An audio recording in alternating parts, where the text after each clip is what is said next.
አራተኛ አድማጮቻችን ተመልካቾቻችን እንደምን አላችሁ? እንደምን ሰነበታችሁ? ግርማ ካሳ ነኝ። ይህ ዋሜራ ነው።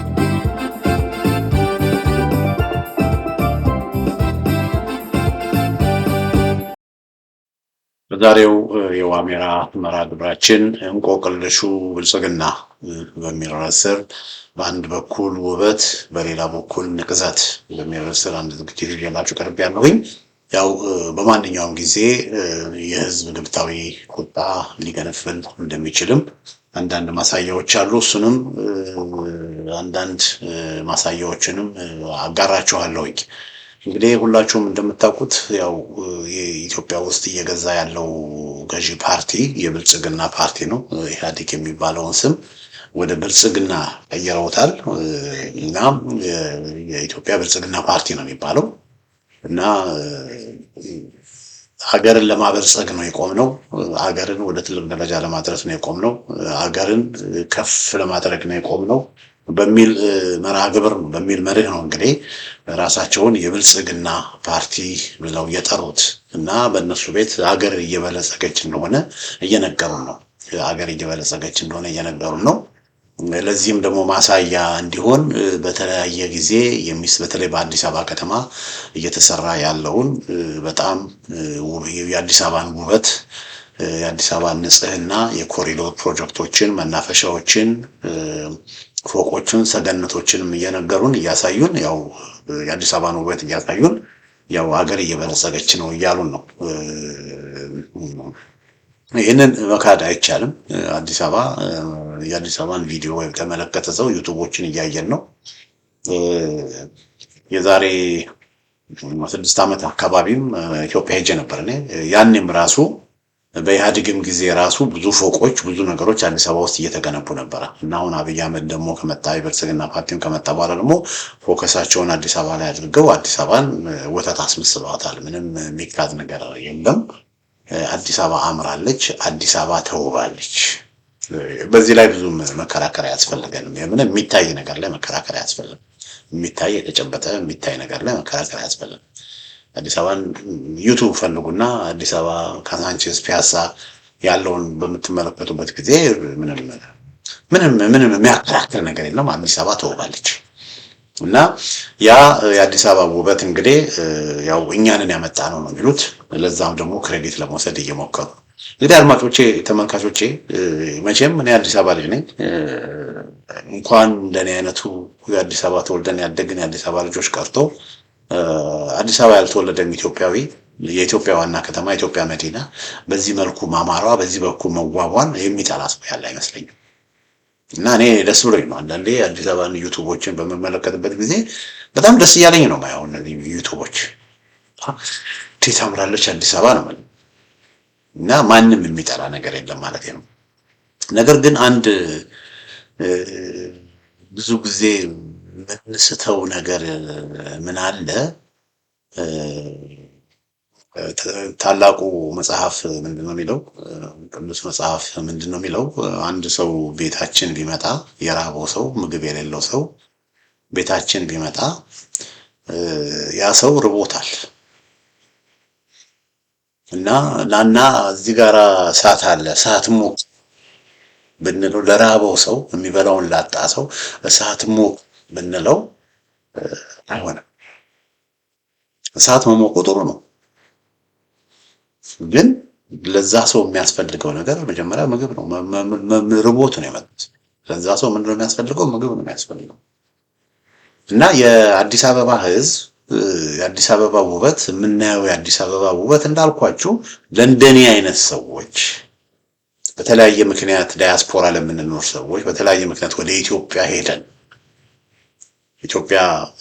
አዲስ አበባ ሄደን መቆየት ለምንፈልግ ሰዎች ዶላር ላለን ሰዎች ሰንሻይን በሉ ሸራተን በሉ ሆቴል ቤት $200 $250 በቀን እየከፈለን ሆቴል ቤት ማረፍ ለምንፈልግ ሰዎች ኢትዮጵያ ውስጥ ያሉ የተለያዩ ሬስቶራንቶችን የተለያዩ ምግብ ቤቶችን በሙሉ በቃ በደንብ ገንዘብ ላለን ሰዎች ኢትዮጵያ አዲስ አበባ መሄድ ማለት ዱባይ እንደመሄድ ማለት ነው።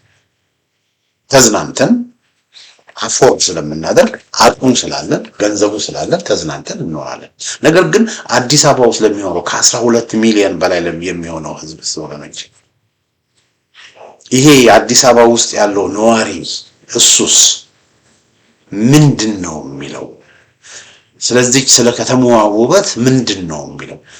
እንዳልኳችሁ ገንዘብ ያላቸው አቅም ያላቸው ጉልበት በቃ አፎርድ ማድረግ የሚችሉ አዲስ አበባ ውስጥ መዝናናት የሚቻልበት ገንዘብ እስካለ ድረስ አዲስ አበባ ውስጥ መዝናናት የሚቻልበት ሁኔታ ነው ያለው። ደስ ብሏችሁ ትኖራላችሁ። ግን የአብዛኛው ነዋሪውስ እንዴት ነው የሚኖረው የሚለውን እና እንግዲህ ያለ አንድ ከተማ ትልቁ መሰረታዊው ነገር ወገኖች ምግብ ነው፣ በልቶ ማደር ነው። ከዛ ደግሞ ስራ ነው። ሶስተኛ ደግሞ በሰላም መኖር ነው። ሰላም ነው፣ በሰላም መኖር፣ በሰላም ወጥቶ መግባት። አራተኛ ደግሞ ትራንስፖርት የመሳሰሉ ነገሮች ናቸው።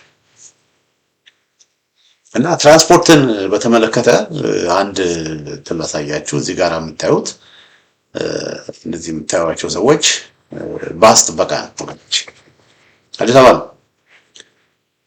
በባስ መኪናው ምናምን እርሱት፣ ታክሲው ምናምን እርሱት፣ በባስ ለሚሄዱ ሰዎች ባስ እየጠፋ በተለይ በነዳጅ ችግር ባስ እየጠፋ ባስ የለም። ስለዚህ ባስ ጥበቃ ነው እዚህ ጋር ቁጭ ብሎ የሚጠብቁት ሰዎች።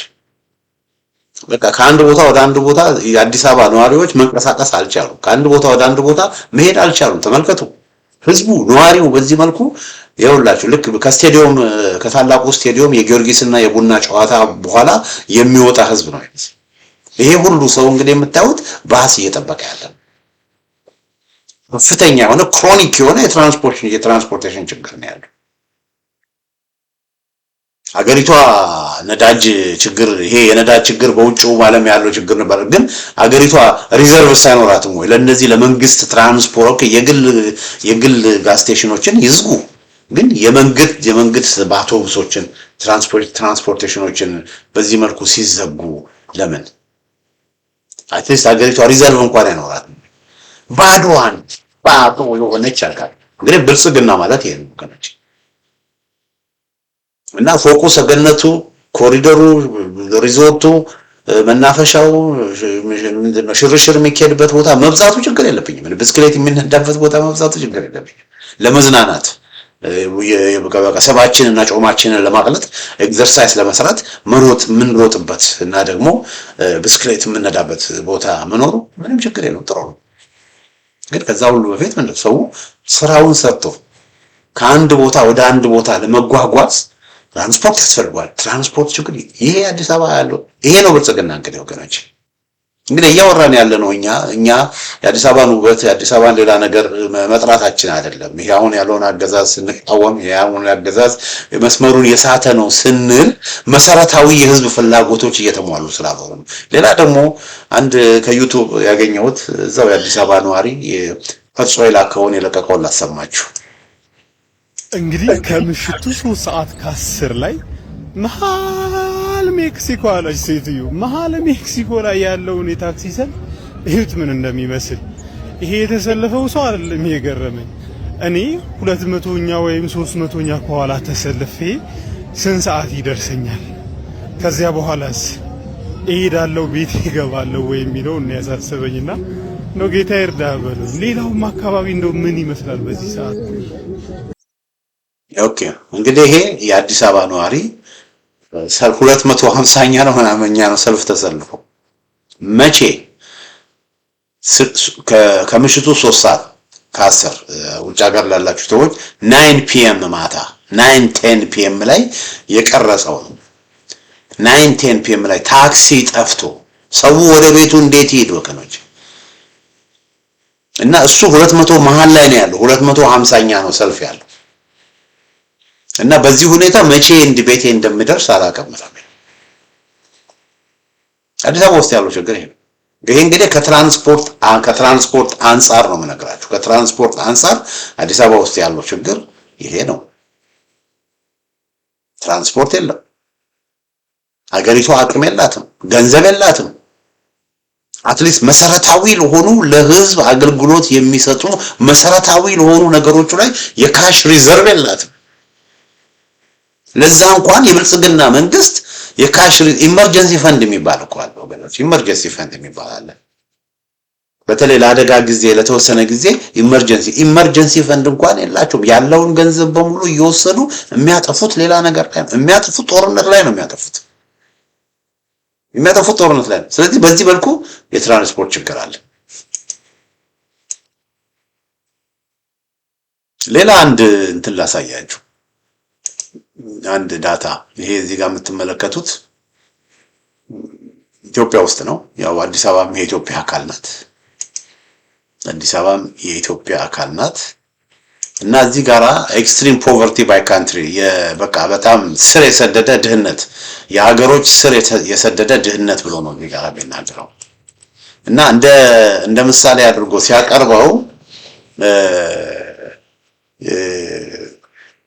በቀን ዜጎች እንደው በደንብ በቃ በቀን ዜጎች $3 በታች የሚያገኝ በቀን $3 በታች $3 ማለት በኢትዮጵያ ስንት ነው? $1 እንደው 170 ምናምን ብንለው ኦልሞስት ኦኬ 200 እንበለውና 200 እንበለው ወደ 500 ብር በቀን 500 ብር የሚያገኝ ነው የሚለው። በቀን 500 ብር እና $3 አይደለም። $3 ማለት $1 እንግዲህ ወደ 170 $100 እንደዛ ነገር ነው። ወደ 500 ብር ማለት ነው የሚያገኙ በጣም ኤክስትሪም ፖቨርቲ ማለት ነው። እና ከነዚህ ውስጥ 85% በቃ በጣም ድሆች ዴሞክራቲክ ሪፐብሊክ ኦፍ ኮንጎ አለ። ሞዛምቢክ ደግሞ 82%፣ ማላዊ 75%፣ ቡሩንዲ 74% እያለ ይቀጥልና ኢትዮጵያ 14ኛው ላይ 38%፣ ኦልሞስት 40% ኢትዮጵያዊ ድህነት በቃ ኤክስትሪም ፖቨርቲ ላይ ነው ያለው። ይሄን ያዙልኝ። ግን ተመልከቱ እዚህ ጋር ይሄ ቁጥር በቃ አይደለ በቀን የሚያገኙትን $3 በቀን የሚያገኙት ከዛ በታች የሚያገኙትን ነው የሚያስቀምጠው። ግን ማየት ያለብን የኑሮ ውድነትንም ደግሞ ማየት አለብን፣ የኑሮ ውድነትን። ስለዚህ አሁን ዴሞክራቲክ ሪፐብሊክ ኦፍ ኮንጎ ወይም ደግሞ ማላዊ፣ ቡሩንዲ ምናምን ብትሄዱ ምግቡ፣ ስንዴው፣ ሌላው ነገር በሙሉ ርካሽ ነው። በርካሽ ዋጋ ትንሽ ገንዘብም ቢያገኙ ያሳያችሁኝ ያለ ትንሽ ገንዘብም እዚህ ጋር ይኸውላችሁ ይሄ ነው እንትኑ ምንድነው ዳታው ይሄ ነው። እና ትንሽ ገንዘብም ቢያገኙ እንዳልኳችሁ 85% ነው እንግዲህ ከ85% የሚሆኑት ኮንጎዎች የኮንጎ የሚኖሩት ዴሞክራቲክ ሪፐብሊክ $3 በታች ነው ደሞዛቸው በቀን። ሞዛምቢክ 82%፣ ማላዊ 75% እያለ ኢትዮጵያ ጋር ስትመጡ ወደ ታች 36.1 ይሆናል ማለት ነው። ኬንያ ስትሄዱ 46.4። እንግዲህ ከዚህ ኤክስትሪም ፖቨርቲ ባይ ካንትሪ ከሚለው ሰነድ ሰንጠረዥ ጋር በምናያድበት ጊዜ ኬንያ ከኢትዮጵያ የበለጠ ድሃ ትመስላለች፣ ግን አይደለም ወገኖች። 40% ኢትዮጵያዊ በቀን $3 በታች ነው የሚያገኘው የሚለውን ዳታ ብቻ ነው ይሄን የሚያሳየው። ግን ኬንያ ስትሄዱ፣ ዴሞክራቲክ ሪፐብሊክ ኦፍ ኮንጎ፣ ዛምቢያ ስትሄዱ ምግብ ርካሽ ነው፣ ብዙ ነገሮች ቺፕ ናቸው። ኢንፍሌሽን የዋጋ ግሽፈቱ በጣም የወረደ ነው። ኢትዮጵያ ውስጥ ግን በጣም ይበዛ። ስለዚህ የዋጋ ግሽፈቱን በምናይበት ጊዜ ኢትዮጵያ በጣም አንደኛ ነው የምትሆነው። ምናልባትም ከባንግላዴሽ ከነምናምን ጋራ የምትተዳደር የምትገናኝነት ማለት እና ኢትዮጵያ ውስጥ ያለው ድህነት በጣም በጣም በጣም በጣም የከፋ ነው። የብር የመግዛት አቅሙ በጣም ሁሉ ነገር የተወደደ ነው። አሁን ኬንያ ብትሄዱ ቤት ርካሽ ነው። ኢትዮጵያ አዲስ አበባ ብትመጡ አዲስ አበባ በኬንያ ቆንጆ ቤት ተከራይታችሁ በኬንያ የተከራያችሁት ቤት ኢትዮጵያ ልክ የኬንያ የተከራያችሁትን ቤት ወይም ደግሞ ኪጋሊ ወይም ካምፓላ ኡጋንዳ የተከራያችሁትን ቤት አይነት አዲስ አበባ ብትከራዩ 10 እጥፍ 20 እጥፍ ነው የምትከፍሉት። ዋጋው በጣም ውድ እና ሁሉ ነገር እና ይሄንንም ከግምት አስገቡ። ስለዚህ በዚህ ሁኔታ ውስጥ ሁሉ ነገር ተወዶበት ነው የአዲስ አበባ ሕዝብ እየኖረ ያለው እና መናፈሻ ቢኖር፣ ኮሪዶር ቢኖር፣ ብስክሌት መንጃ መንገድ ቢኖር፣ የሚያገኘው ደሞዝ ቤት ኪራዩን ከፍሎ ለልጆቹ ትምህርት ቤት ከፍሎ ምግብ ከፍሎ የሚያስፈልገውን አንዳንድ ወጪዎችን ከፍሎ ጫማ ልብስ ከፍሎ ከበር የማያደርግለት ከሆነ በቃ የአዲስ አበባ ህዝብ ጠዋትም ማታም በየወሩ በጭንቀት ነው የሚኖረው ማለት ነው። እንግዲህ ብልጽግና ማለት ይሄ ነው ወገኖች። እዚህ ጋር አሳያችሁ። ይሄ መጋቢት 24 ቀን ማለት በዛሬዋ ቀን ነው የሚለው፣ ግን ይሄ ሲለጠፍ ሶሻል ሚዲያ ላይ የተለጠፈ ነው። መጋቢት 24 ቀን የተለጠፈ ነው እና መጋቢት 24 ቀን ከ8 ዓመት በፊት አብይ አህመድ ወደ ስልጣን ከመምጣቱ ከ6 ዓመት በፊት ነዳጅ በሊትር 21 ብር ነበር። አንድ ዶሮ 250 ብር ነበር። እንቁላል 3 ብር ነበር። 5 ሊትር ዘይት 250 ብር ነበር። ሽንኩርት 13 ብር ነበር። በግ 1600 ብር ነበር። ዶላር 27 ብር።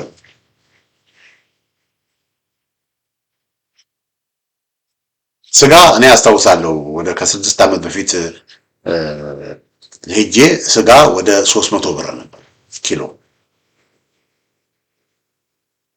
300 ብር ነበር ኪሎ እና ከፍተኛ የከተማ ትራንስፖርት ክፍያ 3 ብር ነበር።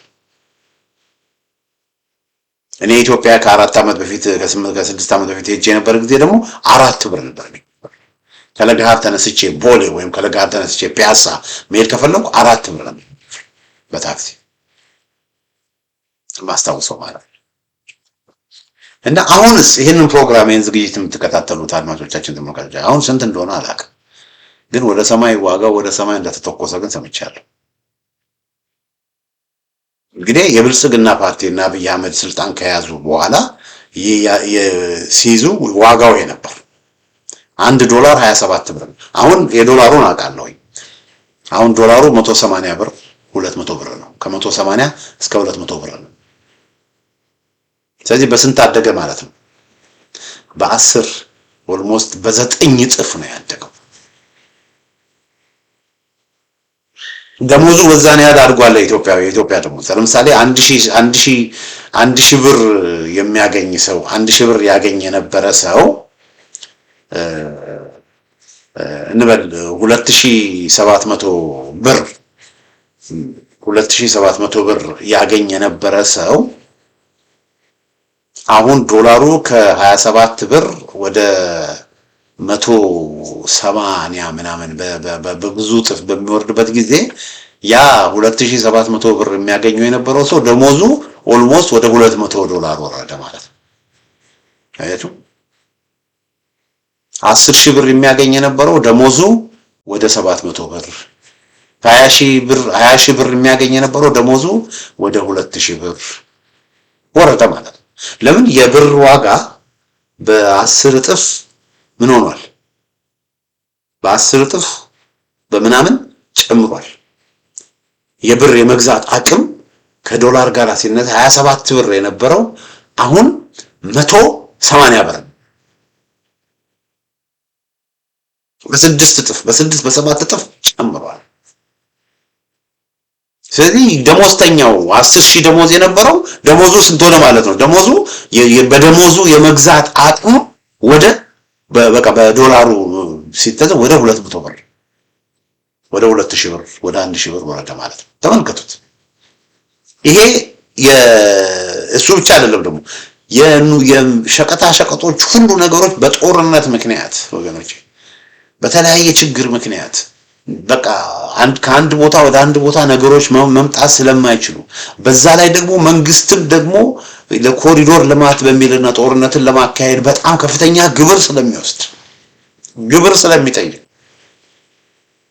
ወጪዎች ወደ ላይ ወጥተዋል በቃ። ስለዚህ በዚህ ምክንያት ሰው መኖር አልቻለም ወገኖች፣ ሰው መኖር አልቻለም። ይሄን ላሳያችሁ።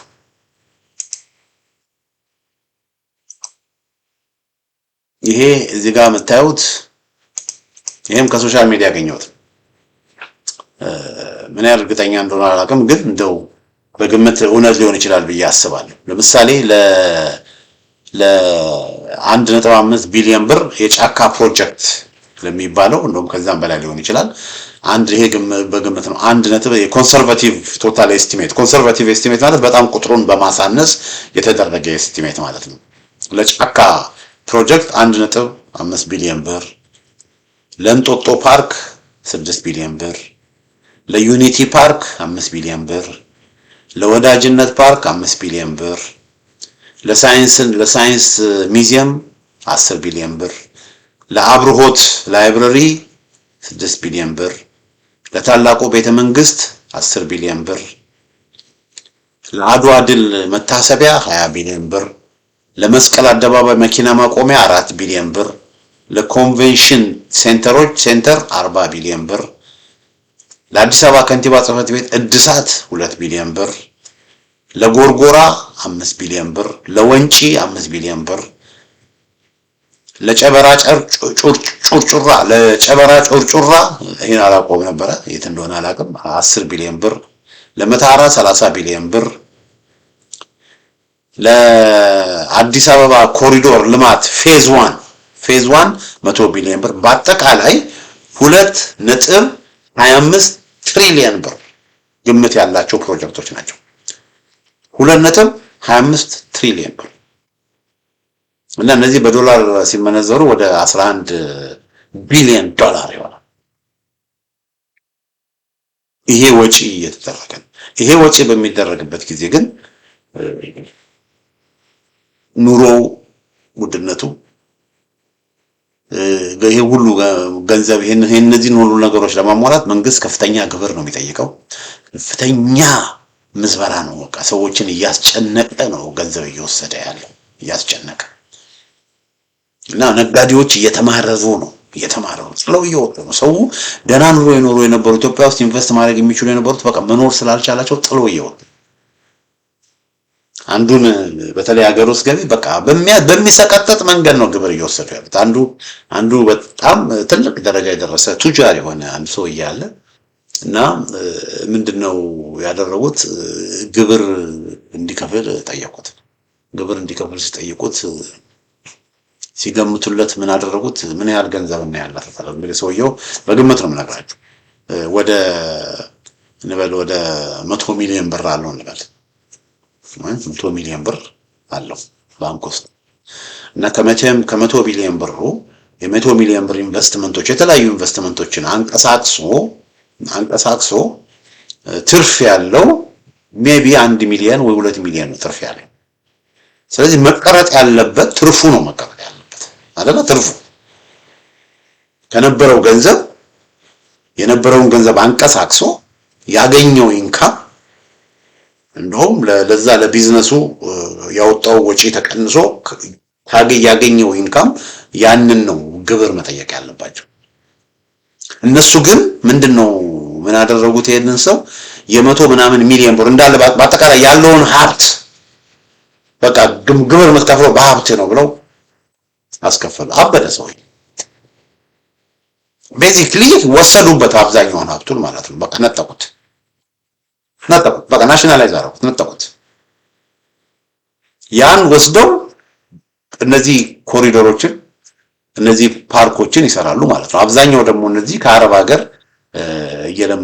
ሀገር የመጡ የአረቦች ኢንቨስተሮች የዱባይ የኤሚሬቶች ኢንቨስትመንቶች ናቸው እነዚህ ቦታዎች። ያ ከኤሚሬቶች እያመጡ ነው። ግን ሌላው ደግሞ ከህዝቡ ከነጋዴው በቃ ሰው መኖር አልቻለም። እንኳን ሌላው ማህበረሰብ ወገኖቼ ሀብታም የተባሉት ራሳቸው ደህና ኑሮ ይኖራሉ የተባሉት ራሳቸው ጥሎ እየሄዱ ገንዘባቸውን እያሸሹ ወደ ኪጋሊ ወደ ዩጋንዳ እየሄዱ ኢንቨስት እያደረጉ እና እንዲህ አይነት ነገር እየተደረገ ሰው መኖር አልቻለም ወገኖቼ። ይሄ እንግዲህ ከኢኮኖሚ አንፃር ነው መነገራችሁ። እንደገና ደግሞ በአማራ ክልል በጎንደር በጎጃም በወሎ በሸዋ በወለጋ የሚደረገው ጦርነት ከመንግስት ትሬጀሪ ከመንግስት ከገንዘብ ሚኒስቴር በቢሊዮኖች በመቶ ቢሊዮኖች የሚቆጠር ገንዘብ ነው እየወጣ ያለው። በ10 ሺዎች ወታደር በየጊዜው ያሰለጥናሉ። ያንን የሚያደርጉበት ገንዘብ ያስፈልጋቸዋል። በ10 ሺዎች የሚቆጠሩ ወደ አማራ ክልል ይሄዳሉ፣ እጅ ይሰጣሉ፣ ያልቃሉ። እንደገና ሌላ ራውንድ ያሰለጥናሉ። ለነሱ ልብስ፣ አልባሳት ያስፈልጋል፣ ጫማ ያስፈልጋል። ይሄንን ሁሉ ሰራዊት ቀለብ ያስፈልጋል። ይሄንን ሁሉ ሰራዊት ከአንድ ቦታ ወደ አንድ ቦታ ለማቋቋም ሎጂስቲክ ያስፈልጋል፣ ፕሮቪዥን ያስፈልጋል። ይሄን ሁሉ ለማድረግ ጦርነትን ለማድረግ ወገኖቼ ገንዘብ ያስፈልጋል። በየጊዜው የሚተኩሱት የድሮኖች የድሮን ጥይት የድሮኖቹ የተለያዩ የዲሽቃ የተለያየ ጥይቶች ራሳቸው ወጅ ናቸው።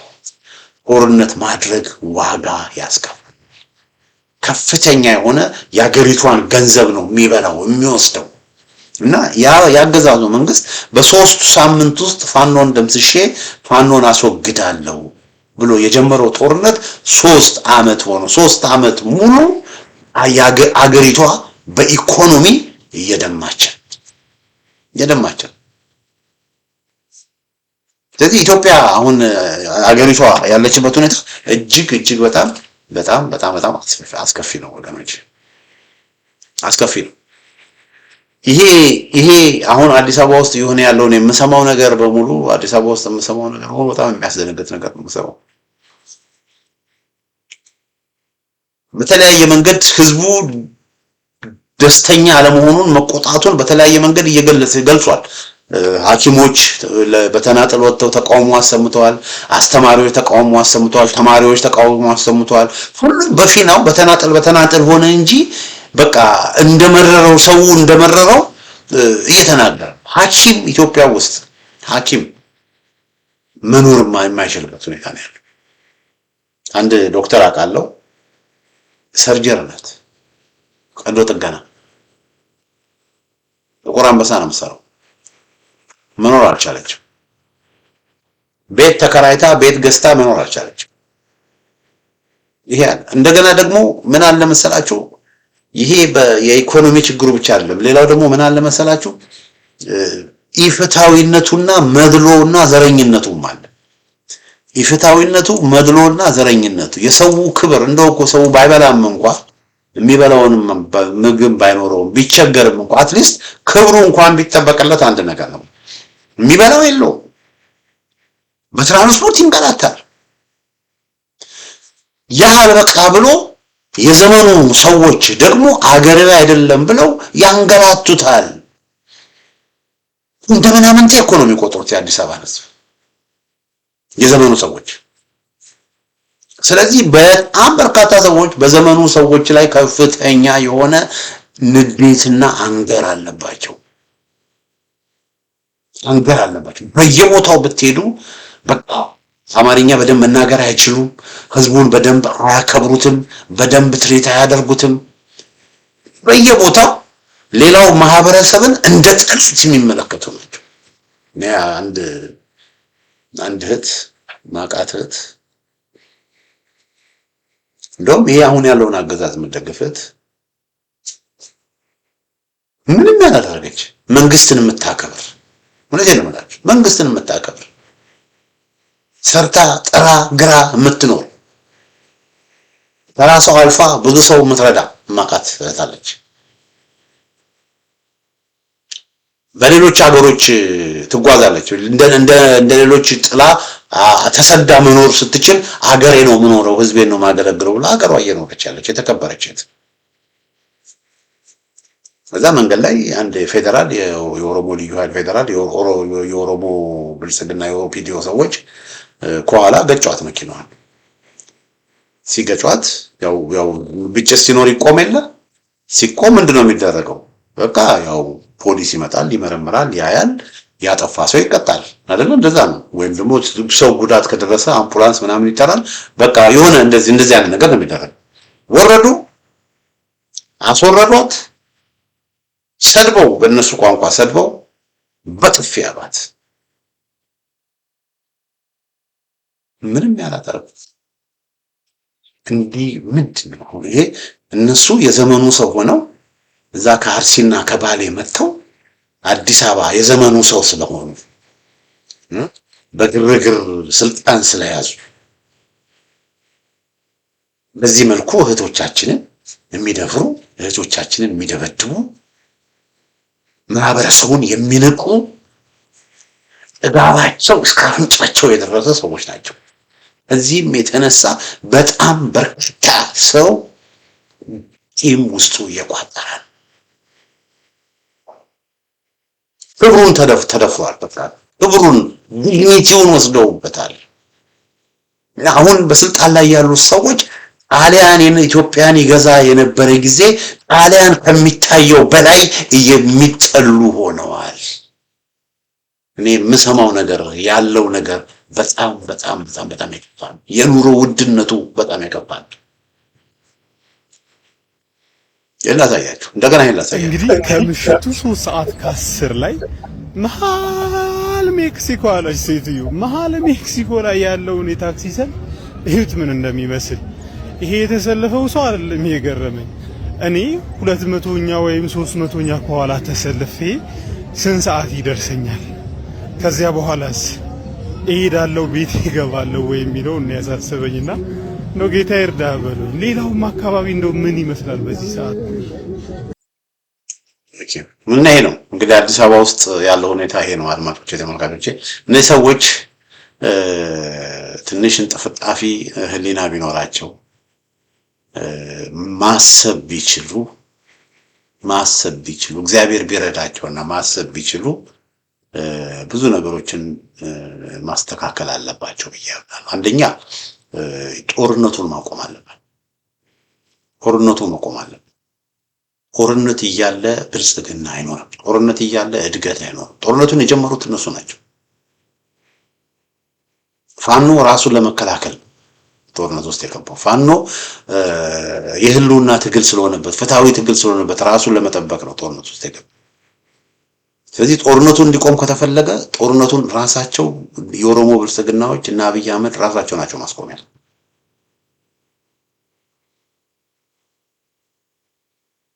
የጦርነቱ መቆም የአገሪቷን ኢኮኖሚ እንደገና እንዲያንሰራራ ያደርገዋል። ምክክር ኮሚሽን ምናምን ምርጫ የሚሉትን ነገር ወደዚያ አይጣሉት።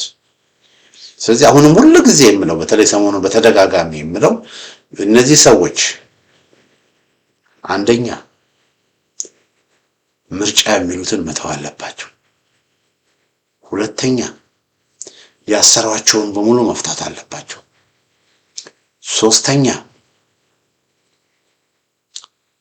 ተኩስ በጎንደር፣ በጎጃም፣ በወሎ፣ በሸዋና በወለጋ ተኩስ ማቆም አለባቸው። አራተኛ ሰራዊታቸው ወደ ካምፕ እንዲገባ ማድረግ አለባቸው፣ ማዘዝ አለባቸው። አምስተኛ በቃ ማስተዳደር ስላልቻሉ የሽግግር መንግስት እንዲኖር ሁኔታዎችን ማመቻቸት አለባቸው። ማስተዳደራቸው